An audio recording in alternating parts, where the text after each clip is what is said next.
Today, I want to just jump right on in and get to a subject matter that I believe is helping us, is challenging us, and is causing us to reflect on the truthfulness or the veracity of Scripture as it pertains to if I should still serve God, is Jesus real? So we titled today's sermon, Why I Believe in God and Jesus Christ. And why we want to be so basic and practical is because I want to give you tools today that I believe will help you navigate this landscape of opinion. You see, one of the worst things about social media is it gave everybody a stage. And so everyone gets to express their opinion. That was a day you didn't listen to folk that didn't have credentials to give their opinion. But now you're forced to listen to folk that have no credentials but somehow became an expert of history but didn't pass English. So what we want to do is give you tools that will, I believe, help you know who God is, know who Jesus Christ is. On last week, we established that Jesus Christ is a fact of history, not a myth, not a made-up image, not a conspiracy, not a fake, but a recorded historical fact. The substantial wealth of information and intel on the life of Jesus Christ oozes not only through those who also follow Christ, but through non-Christian historians who had no angle, no advantage, no incentive to record the historical realities of Jesus Christ. We explored them by the name of Josephus and Tacitus and Suetonius and Pliny the Younger, gave you tons of information of these non-Christian historians who recorded the life of Jesus Christ and the work that Jesus did. It is very truthful, and I will read in your hearing a portion of the Antiquities written by Josephus. He says this word about Jesus, these words about Jesus. He says, about this time lived Jesus, a wise man, if indeed one ought to call him a man. For he was the achiever of extraordinary deeds and was a teacher of those who accept the truth gladly. He won over many Jews and many of the Greeks. He was the Messiah. When he was indicted by the principal men among us and Pilate condemned him to be crucified, those who had come to love him originally did not cease to do so. For he appeared to them on the third day, restored to life. This is a non-Christian historian saying this. As the prophets of the deity had foretold, these and countless other marvelous things about him, and the tribe of the Christians, so named after him, has not disappeared to this day. These are all from the writings of Josephus around 64 to 74 AD. This gives a recorded non-Christian historical fact that Jesus is a fact of history, not a myth, not a fable, not some made-up conspiracy, but a fact of history. The conclusive reality in that is this: for one to deny Jesus as a fact of history is impractical, ridiculous, and grossly negligent. I want to just go a step further and share with you as we begin to deal with these tough matters. I want to ask the question today in some rhetorical way, do I still believe in God though? See, I want to just share with you that if you have had an encounter or a personal experience in your life that you can attest or attribute to God being the one that did it, the one that came into your world and resolved some stuff beyond your control, then you have some, we have some resume of God working in your life. But I want to share with you all that the Bible never argues for the existence of God. The Bible never argues for the existence of God, because most people understand, even those who don't have the advancements we have, that there is a God somewhere. In fact, the Bible begins with the assumption of God in Genesis 1. In the beginning, God created the heavens and the earth. See, in the beginning, God created the heavens and the earth. I want to share that with you all. The beginning of the Bible begins with a declaration, not with an argument. God is not going to argue about himself. He's going to declare himself as real. In the beginning, God. How did the beginning become the beginning? When God said it was the beginning. So God existed before the beginning was the beginning, before there was a universe or an earth or anything we know about what we now have discovered. God existed. There is a God who created all things. Not even the universe makes sense without God creating it. Notice the text of scripture puts it this way in Proverbs 1:7 out of the Message Bible. Start with God. The first step in learning is bowing down to God. Only fools thumb their noses at such wisdom and learning. And I'm going to share with you all, there's one man that goes into this question about the existence of God, and God answers him.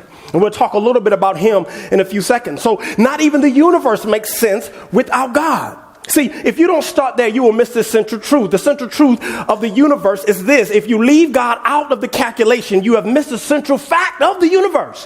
Which brings me to this wonderful truth that is practical to today.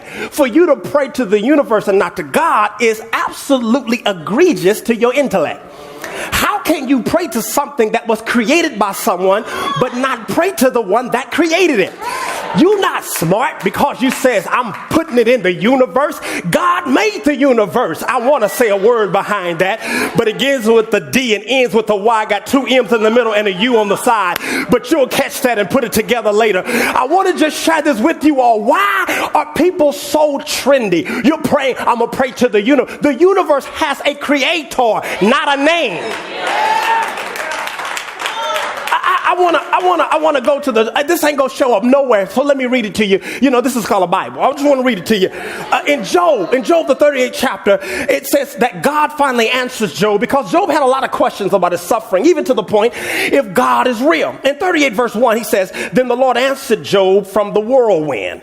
Who is this that questions my wisdom with such ignorant words? He tells Job, brace yourself like a man because I have some questions for you and you must answer them. Verse 4, where were you when I laid the foundations of the earth? Tell me, if you know so much, who determined its dimensions and stretched out the surveying line? And there's these interrogative questions like God is interrogating this man. I'm not going to read all of it, but you can read it in your leisure, the 38th chapter. But then he goes over to verse 31.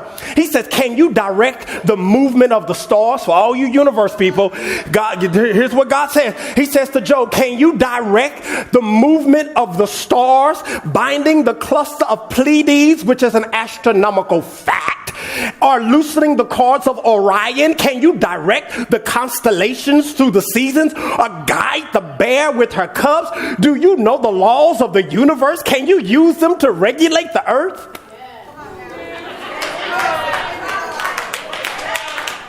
God created the very thing we worship now, which says to me that we have an innate desire to worship something. We just get confused with what? So then in the beginning, God, and then start with the knowledge of God, which means we ought to park our ideologies and intellect on this fact that there is a creator. There is a creator. One of the greatest and most pressing questions today is couched within this idea: if there is a creator and there is a God, what on earth am I here to do? I want to share with you all, when you start asking that question, the discovery of that question leads you back to God. Yeah, he made you, he designed you. Your flaws, your failures are even utilized for his great purpose, because God doesn't waste anything. Which leads me to this particular direction. One, all things begin with God. Two, all knowledge begins with God. In this pressing matter, in Psalms 14, David declares a morality judgment and not an intellectual declaration. He says, the fool had said in his heart, there is no God. He wasn't talking intellect.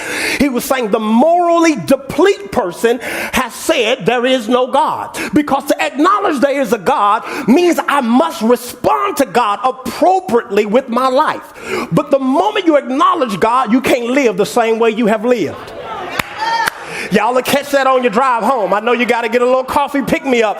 But to acknowledge there is a God means your life becomes subject to the laws, the will, and the purpose of God for your life. That's why most of us have the testimony that I went one way until I met God. I started living a different way. If you leave God out the calculation, as I said, you have missed the central fact of the universe. I want you all to consider something for us this thing. And I want to go through at least 4 particular points about God making himself known unto us that I believe will bless our lives. Number 1, God has made himself known to every person. God has made himself known to every person in the world. Yes, I know you're like, well, what if people don't have a Bible? What if people don't have this? And what if people don't have that? I want to share how Paul goes into this argument with the Roman church in chapter 1, verse number 19. He says these words, and I'm going to read it to you. Since what may be known about God is plain to them, because God has made it plain to them. For since the creation of the world, God's invisible qualities, his eternal power and divine nature, have been clearly seen, being understood from what has been made, so that men are without excuse. In other words, God has revealed himself so clearly that no one can miss it. See, God doesn't have a problem communicating to you if you only can articulate in a different language, whether that language be Hebrew or whether that language be Akkadian or whether that language be Spanish or whether that language be Ebonics. God knows how to get a message of himself to you. God is the creator of language, and he knows how to give you signs and wonders that lead you back to him, not to the universe, not to crystals, not to horoscopes, but to him. You don't need to channel God. God will make himself known to you. He came to Adam. He made himself known to David. He made himself known to Paul, who then was Saul. See, even though men suppress the truth about God, they cannot completely obliterate the message of God. The Bible says it is plain in text of scripture here to them and clearly seen. This plainly seen revelation, it starts with this: since the creation of the world, everything we see in the world, in the earth, was created. When we read it, when we see it, when we observe it, when we read the history of it, it points us back to a higher power, being Yahweh God, having his fingerprint in creation. That means Adam saw it. That means Cain saw it. That means Noah saw it. It means Abraham saw it. It means Jacob saw it. Moses saw it. King David saw it. And every other person who has ever lived since the beginning of time has seen what? God through creation. Don't miss this point. Everyone knows something about God. Everyone here, everyone listening to me knows something about God. You might fight it. You might deny it. You might not be able to explain it, but you know something about God. I know some people who are here, some people listening to me abroad, you have some encounter that causes you to reflect on the fact that God is real.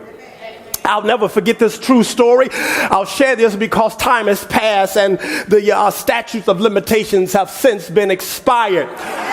I will share that based on that knowledge. But in college, I lived in one part of the campus, which was considered the southern part of the campus. And it's a pretty large campus. And my friends lived in the northern part of the campus, or really the western or eastern side of campus. I lived the western side of campus, to give you an idea. And we were as far as the east is from the west. And so anybody know about college, when midterms and finals kick in, everybody else does not exist to you. It's just you and the book. You don't even bathe. You don't brush your teeth, you don't wash your face, you just wear a diaper and you go to class, right? You all get the imagery. It's intense readiness for success if you want to succeed. Now, the kids who gave up, they will tell you they gave up. They'll run down the hallways, they'll beer can smash on the head. But the kids who want to actually finish school, they kind of let everything else not exist and they'll study. Well, in this particular season, it was our freshman year, and I was there studying, and I was literally going over some information in one of my studies that actually kind of got boring. And so I went to my religion, picking up from last week, that I was now new into Rastafarianism. As y'all remember me giving the testimony last week, if you didn't catch it, you can catch it. You can buy the CD or DVD and you can catch it later. Here's the deal. And so I was going into my Rastafarianism for reasons I explained last week, and I was reading this book. And I'm not lying to what I'm about to tell you, so it's going to freak y'all out. But how many believe that God is supernatural? Yeah. All right, okay, he's supernatural means you can't always understand or trace what he does. And so I'm reading this book, and I say this with the most sober mindset. picture comes into this book, like a picture, like a TV screen. And in this vision, I see a lady crying, and I see a guy standing in front of her. I see one of my college mates, who I know very well, shoot this guy about 8 times. I also saw who he was with. Well, we are in finals week, and we had not spoken to each other in over 7 days. He's on the east end of campus. I'm on the west end of campus, and he didn't exist to me, and I didn't exist to him. So I kind of thought I was losing my mind. I thought that maybe the Rastafarianism got the best of me.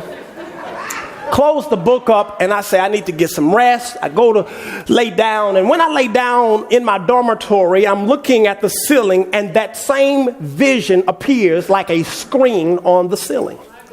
I am not a believer. I am not a Christian. I don't believe in God at this time, but what I'm seeing is undeniably God. And so I'm like looking at this thing, and I'm terrified. And then I hear a voice say, now tell him. I'm spooked out. I'm freaking out. I am saying, I will never deny you again to some degree as long as you leave me alone, because ain't nobody gonna believe this. I decided that morning, I didn't say nothing. I said I refused to say anything that morning. I could not shake it. I called my buddy. I said, man, what's going on? I haven't spoken to him in 7 or 8 days by this time. And he says to me these words, who been talking to you? He's spooked. He's paranoid. He knows I haven't spoken to him at least. And I don't know who else he thought I would be speaking to. And he's spooked and paranoid. And I wrestled with him over the phone and say, is it possible for me to just come by the dorm and hang out? Well, he was like, why you want to hang out? It's finals week. Why you coming over here? Who you been talking to? Very spooked and very paranoid. Well, I kind of use a little bit of wisdom. I said, well, y'all got a ping pong table at your dormitory. I don't. I need to relax, chill out. Let me come over there and we'll hang out and talk. He says, all right, whatever, man. So I get over there. I make a beeline. A lot of snow's on the ground. I drive my little truck over to the other end of campus. I get there, go up to his room on the 11th floor. I enter the room, and it is cold and dark and oppressive. I walk in, and he is spooked. When I walk in, he turns back. He's like, oh, man, I thought you was somebody. And I said, man, there's something I need to tell you. He says, who you been talking to? I says, well, since you keep asking the question, God. I sit him down. I said, man, you sit on your side. I'm going to just talk to you. I said, I need to tell you what I saw. So I tell him everything I saw in the vision. I tell him I saw this girl who was kneeled down. She was crying. She had a black eye. I saw this guy in front of her who was threatening you. And I saw you, and I named everybody in the vision who he knew. And I named what happened, and he breaks down in tears. He says to me, brother, that was nothing but God, because they're on their way up here to get me. I was going to kill this guy because he beat up my girlfriend and gave her a black eye.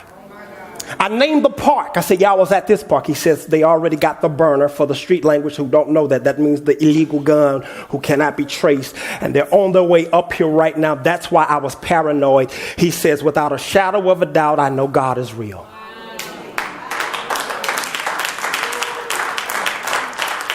I'll tell you that story in detail because the statute of limitations has surpassed with the threat of another man's life. My buddy, my friend, will not talk to me to this day. He decided to go Islam, and he says to me, David, you're the only thing standing between me and Christianity. That's why I won't talk to you. My brothers and sisters, God will make himself known. God has a way of communicating to you in the way that you can best understand it. I want to share with you what Paul says to these wise men. They were considered philosophers and Stoics in his Areopagus speech in Acts 17. He's there in Athens. It says, so Paul, standing before the council, addressed them as fellows, or as follows, men of Athens. I notice that you are very religious in every way. For as I was walking along, I saw your many shrines. And one of your altars had this inscription on it, to the unknown God, or to an unknown God. He says, this God whom you worship without knowing is the one I'm telling you about. He is the God who made the world and everything in it. Since he is Lord of heaven and earth, he doesn't live in man-made temples. All right? Keep going. And human hands can't serve his needs, for he has no needs. He himself gives life and breath to everything, and he satisfies every need. He tells these wise men, you all are worshiping an unknown God. Let me let you know who he is. He begins to tell them about Jesus and Yahweh and how Jesus became a man and encountered him and changed his life. I want to tell you all, God has a way of getting a message over to you in an undeniable factual experience. The second thing I want to share with you is that something about God gets through to every person. No, they may not be a theologian. They may not turn out to be a preacher. They may not turn out to be a deacon. They may not turn out to be a Bible thumper. But what they will know is God has spoken to them and God has revealed himself. In verse 20, Paul says these words, that they will be clearly seen, being understood from what has been made. These words in the Greek are exceedingly important. It means that everyone has seen something of God's handiwork in the world. Then he says they will be understood. It's even stronger. Paul says it means that the revelation of God in nature strikes the heart of every man. In Romans 1:19, I'll read it in verse 20. For since the creation of the world, God's invisible qualities, his eternal power and divine nature, check it out, has been clearly seen, being understood from what has been made, so that men are without excuse. God says no one gets away from the planet Earth without knowing God is real. Listen, my brothers and sisters, sometimes God has to speak to us through sickness. Sometimes he has to speak through us through trials and tribulations, through tragedy and through betrayal. Sometimes he has to speak to us in those moments, because in those moments we recognize and we are open to hearing, and we recognize that God is somehow needed in that situation. The Bible says he's understood. Paul is not simply saying that the revelation about God is through nature alone. He is saying that God has a way of communicating to you. But I want to share this with you all. He assumes something about humanity. He assumes that man is always looking for answers about himself. He assumes that man is always looking for God. So when people tell you not to believe in Christianity, typically they're telling you to believe in some other form of God. Mankind is always searching for answers outside of himself. So they're trying to push you here to serve a God that has not proven himself. Let me pause for a moment and give y'all a quick, wonderful testimony. Again, when people try to knock your faith in God, don't forget your testimony. See, you're trying to mess with my testimony. Amen. You can't mess with my testimony. See, you wanting me to follow a God that ain't proven and trade it for a God who is proven. What you mean he is proven? Ever since I can remember, God has been working in my life, and I'm going to make the statement, and he's been working in your life. If statistics would have had its way, you should have been dead and gone. If the world would have had its way, you should have been lost your mind. If the doctor report was 100, you would have been out of here, but God. Do I got anybody here that can just go back in time and have a but God? That if it had not been for the Lord who was on my side, my God, it was God that gave me what I have today. And don't you let nobody steal what God has proven in your history. It ought to be thievery for you to let somebody introduce something new and unproven to you. You mean to tell me getting some topaz and some acetone and some other stones and rubbing them together is going to replace the God I can call on him by his name? You mean to tell me watching a horoscope and following my birth symbol is better than God making himself known to me by his name? Baby, when I've been in tough times, I couldn't go to no crystals in time. I couldn't go to no horoscope in time. But oh, I could call on Jesus. Do I got anybody here that can answer this question? Has God answered you in history? Then if he's answered you yesterday, he's the same God today. Ooh. I said I was going to behave. You can't find God. You can't find yourself outside of God. You will stumble through life and be 70 and still confused, trying to figure out your life without God.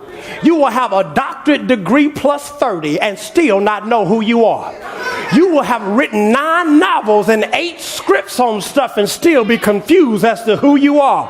You would have helped everybody else and still feel empty on the inside, because God made you to worship him, and you won't find your purpose until you get back to the one who designed you for his purpose.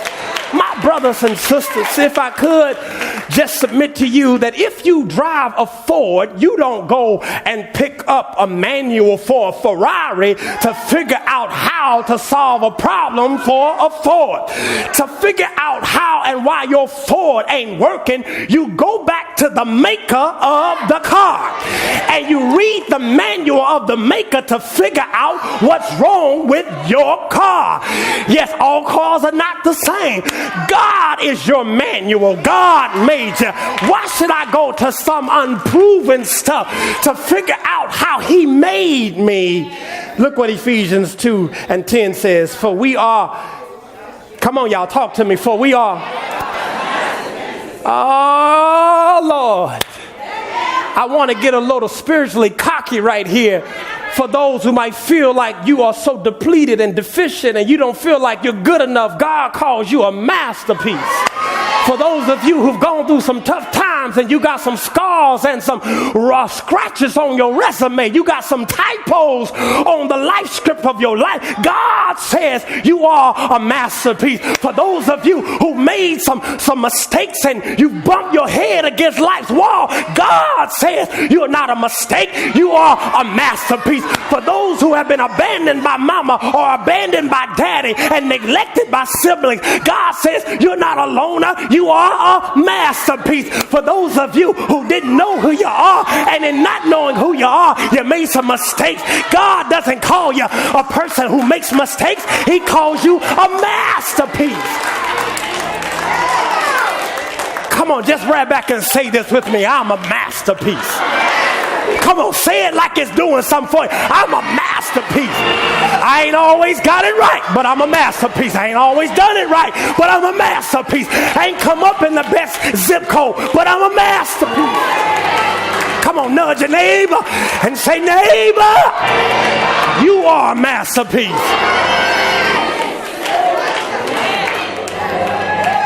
Let me go on. Let me go on. I'm moments from finishing, and I promised y'all I would finish. Oh, Lord. It says we're God's masterpiece. You can't live life without thinking about eternity. If you don't think about eternity, then you're thinking about retirement. And if you're smart enough to think about retirement, then God is smart enough to think about eternity. If you don't think about retirement, then why have savings? And why have a 401k? Or why have an IRA? Or why think about storing up money for a rainy day? If nothing means nothing and life is just what you make it, why prepare for something? God has made us to think about eternity. In Ecclesiastes 3:11, it says he has also set eternity in the human heart. Yet no one can fathom what God has done from beginning to end. God ain't for you to figure out. When y'all get said and done, all your intellect can't handle physics. You barely got through the law of gravity and the laws of motion. And you're trying to figure out God? You don't know how your car starts. You just know you stick the key in. And you want to figure out God? How dare you? You don't even know how your hair grows. Just one night is this?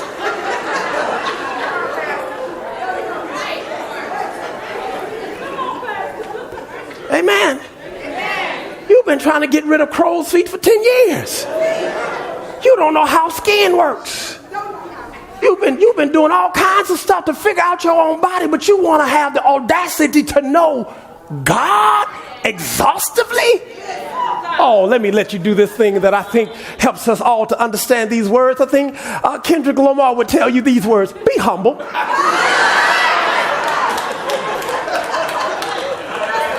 I think he says sit down too, doesn't he? All right, that's enough of that.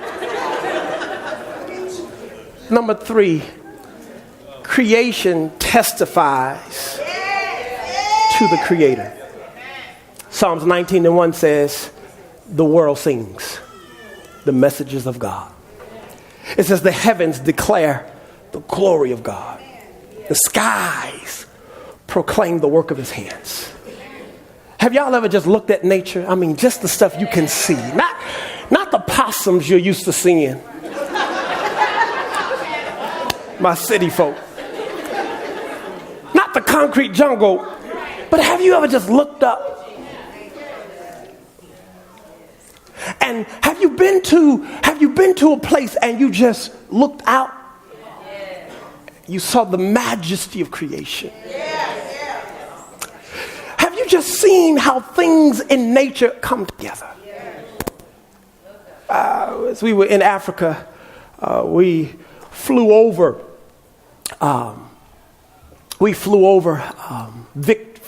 Victoria Falls. If y'all have been to Niagara Falls, it makes Niagara Falls look like a baby pool.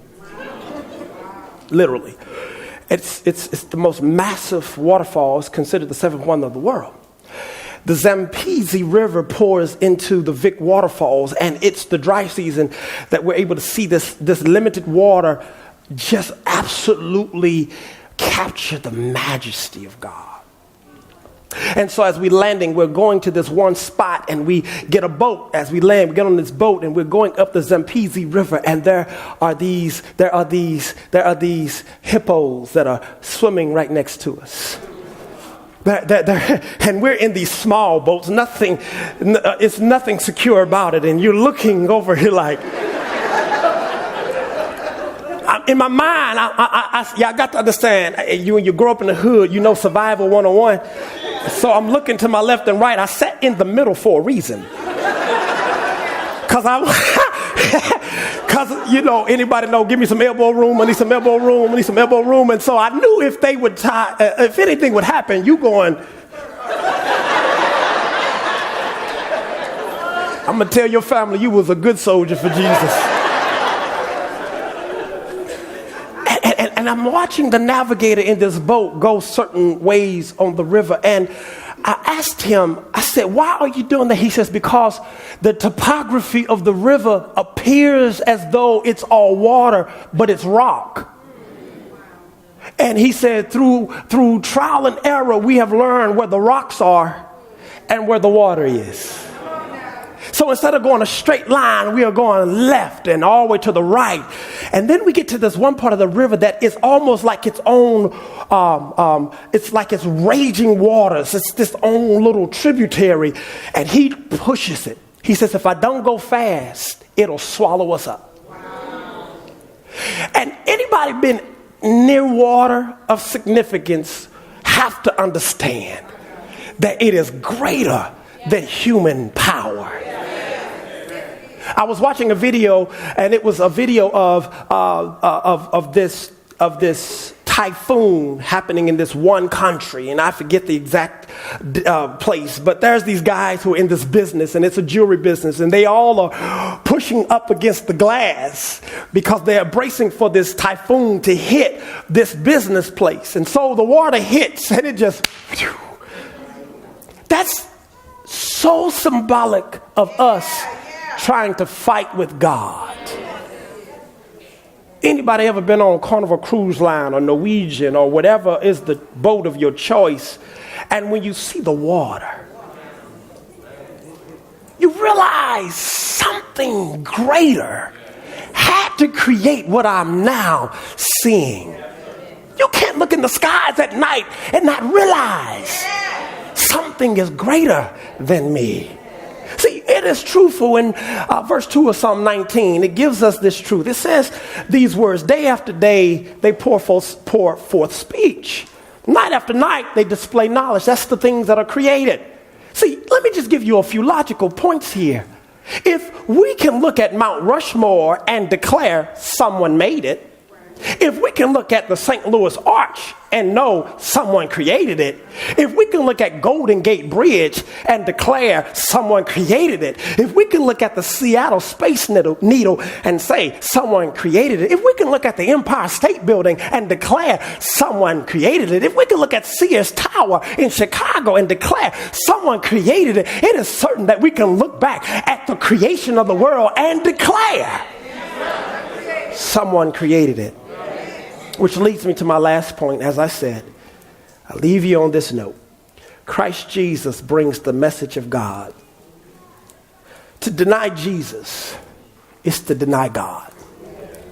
Scriptures resound that the glory of the revelation of God came through Jesus. Listen, brothers and sisters, that is why people have a problem with your Christianity. Have y'all ever noticed when people say, I'm Buddhist? No one contends with them. Or Hindu or spiritual. No one contends with them. No one fights them. In fact, there's a boldness they have to share their Hinduism, their Buddhism, their religion. But the moment you say, I'm Christian, we don't discuss religion in the workplace. But you just gave me the 5 tenets of Buddhism. You just gave me how you worship Wiccan. The message of Jesus is so offensive because it is God coming and revealing himself in flesh.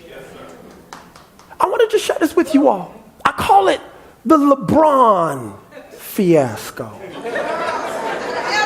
Let me help y'all out. Fan or not, let me help you out. You know, basketball player LeBron James. You know why the reason he comes under such scrutiny? Because he has legitimate work that allows us to have the argument he's one of the greatest. If he was lousy, there would be no controversy. The reason why folk fight your Jesus is because he is the greatest. And folk like to create controversy around him and doubt him because they know they can't deny him. He's the highest thought man can come up with. He is the supreme expression of love. He's the great King of kings and Lord of lords. He's the wheel in the middle of the wheel. He's the great emancipator. He's the mind regulator, the heavy load sharer. He's the lily in the valley. He's the bright and morning star. He's my shepherd. He's my king. He's my God.